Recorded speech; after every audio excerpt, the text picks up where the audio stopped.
फिर से संकल्प सरकार का बताता हूं कि धर्म के आधार पर मुस्लिमों को किसी भी प्रकार का आरक्षण गैर संवैधानिक है, इसका सवाल ही पैदा नहीं होता है। यहाँ पर गरीबों से मतलब जुनूबी हिंद के लोग, मुसलमान और OBC.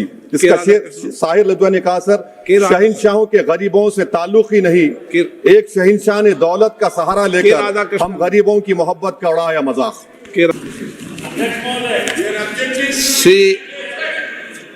Asauddin Owaisi.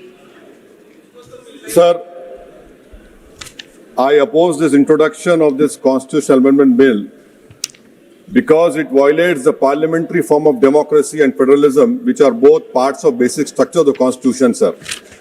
Sir, this is not about the one reservation. The main goal is to make South rule and other areas the ruler and completely erase the representation of OBCs and Muslims from the elected legislature.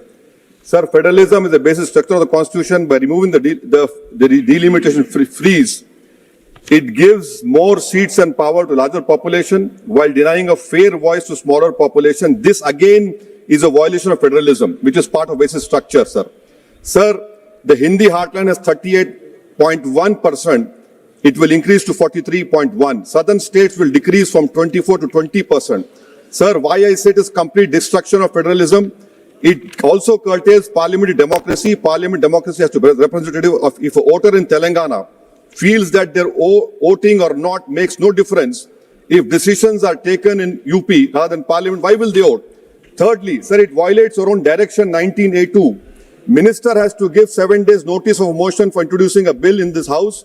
Similar copies of bill have to be introduced, need to be given to members 2 days before the introduction. Third, sir, this is a clear violation of 123B of RP Act 1951 to 1 week before voting. I call this a corrupt practice, sir. I will be asking for a division of this bill, sir, and I end by what Sahir Ludhiani had said.